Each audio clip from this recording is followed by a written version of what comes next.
अस्सलाम वालेकुम दोस्तों। आज हमारे जियोग्राफिया एमसीक्यूज़ पार्ट 3 है, जिसमें हमने पहले 27 क्वेश्चंस पहले 2 पार्ट्स में किए थे। आज हमारा 28 क्वेश्चन है, 28। तो चलो दोस्तों शुरू करते हैं। The instruments used for finding out wind direction is, वो कौन सा आला है जो हवा का डायरेक्शन यानी रुख बताता है। तो इसमें विंड वाइन एनेमोमीटर जो है वो प्रेशर यानी विंड प्रेशर के लिए इस्तेमाल किया जाता है या स्पीड के लिए। तो डायरेक्शन के लिए जो इस्तेमाल किया जाता है वो विंड वाइन इस्तेमाल किया जाता है। दी ट्रेड विंड्स, तिजारती आबो हवा, आर काज्ड बाय, जो तिजारती हवाएं चलती हैं उसके चलने की वजह कौन सी होती है। तो उनके चलने की वजह है इनफ्लोइंग movement of air along the earth surface towards the equator, यानी हवा का सतह ज़मीन के साथ साथ इक्वेटर की तरफ चलना, ये तिजारती हवाओं का चलने का सबब बनता है। Very strong and cooled ice winds that blow in the polar region are called, जो बहुत ठंडी और यख पस्ता हवाएं चलती हैं पोलर रीजन में, उनको कहते हैं टाइफॉन्स, टर्नाडोज, ब्लिज़ार्ड या पोलर विंड्स। तो इनको ब्लिज़ार्ड कहा जाता है, ब्लिज़ार्ड। तो टाइफॉन ये इंडियन ओशन में कहा जाता है टाइफॉन, और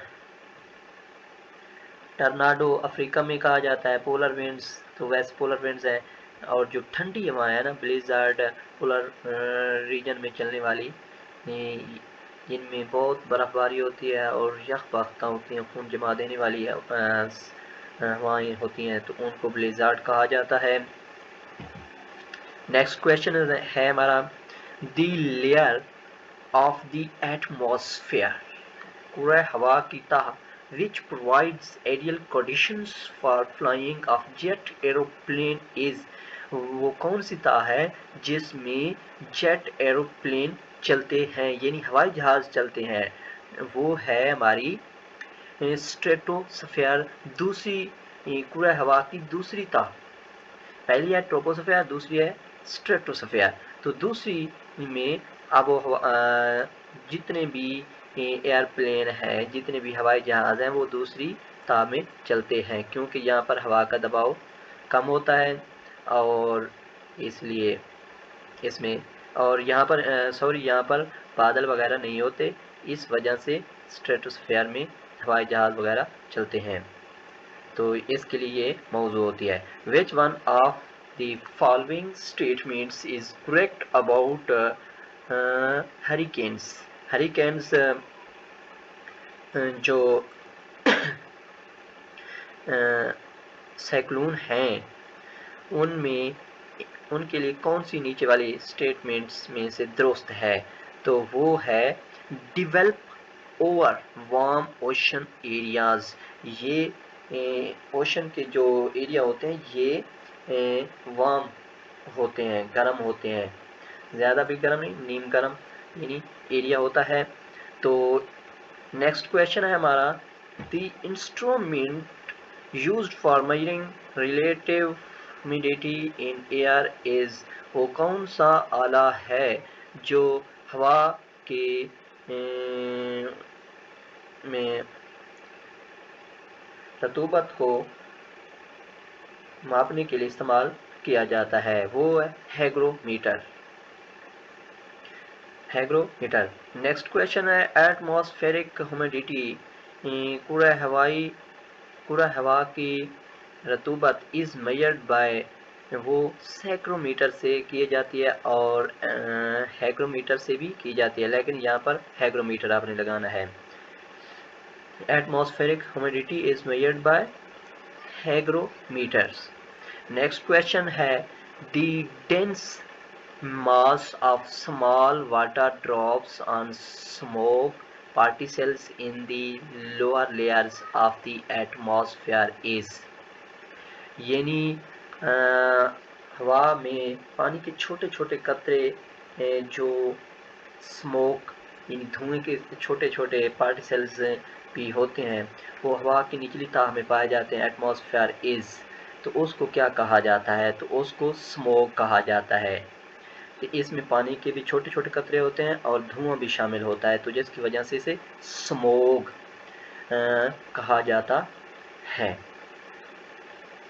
तो नेक्स्ट क्वेश्चन है हमारा, क्लोनिकल रेनफॉल अकर्स इन, तो ये इंडिया में होती है इस तरह की बारिश, cyclonic rainfall occurs in India. Next question है, the most important factors in thunderstorm development is, तो नेक्स्ट इसका जो आंसर है एटमॉस्फेरिक इंस्टेबिलिटी यानी बी।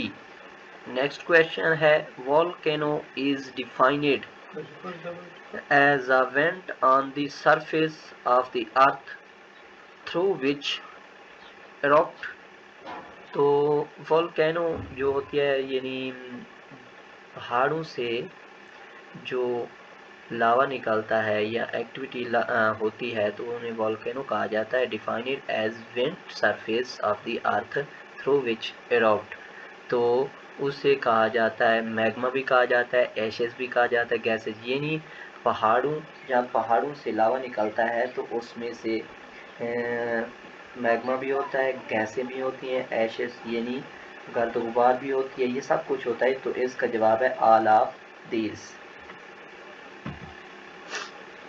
नेक्स्ट क्वेश्चन है, अर्थक्वेक्स मीन शेकिंग, यानी जब जलजला आता है और ज़मीन हिलती है तो earthquakes are recorded with the help of highly sensitive instrument called, तो ज़मीन के जलजले को रिकॉर्ड करने के लिए सबसे बेहतरीन कौन सा इंस्ट्रूमेंट इस्तेमाल किया जाता है, तो सेस्मोग्राफ जो है इसके लिए किया जाता है जलजले को रिकॉर्ड करने के लिए।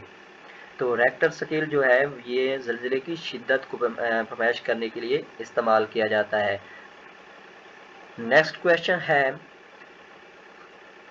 Is the degree of water vapour present in air, यानी कितनी डिग्री पानी आबी बुखारात हवा में मौजूद होते हैं, यानी is the degree of water vapour present in the air, तो इसे क्या कहते हैं, ह्यूमिडिटी कहा जाता है, रिलेटिव ह्यूमिडिटी कहा जाता है या ड्यू कहा जाता है, तो इसे ह्यूमिडिटी यानी हवा में आबी बुखारात का मौजूद होना उसे रतूबत कहा जाता है, ह्यूमिडिटी। नेक्स्ट क्वेश्चन है, a visibility of less than, visibility of less than is the internationally recognized definition of fog, fog की जो बैनुल अक़वामी तारीफ है उसके मुताबिक इसकी विजिबिलिटी लेस देन होती है 1 किलोमीटर से या 1 से 2 किलोमीटर, तो 1 किलोमीटर इसकी विजिबिलिटी होती है, यानी 1 से कम। तो आज की सीरीज़ यहाँ पर ख़त्म होती है। दोस्तों बातों में मैं कहना भूल गया, अगर आप मेरे चैनल पर नए हैं तो प्लीज़ मेरे चैनल को सब्सक्राइब कर दें ताकि मेरी हर आने वाली वीडियो आप तक पहुँच सके। अल्लाह हाफ़िज़।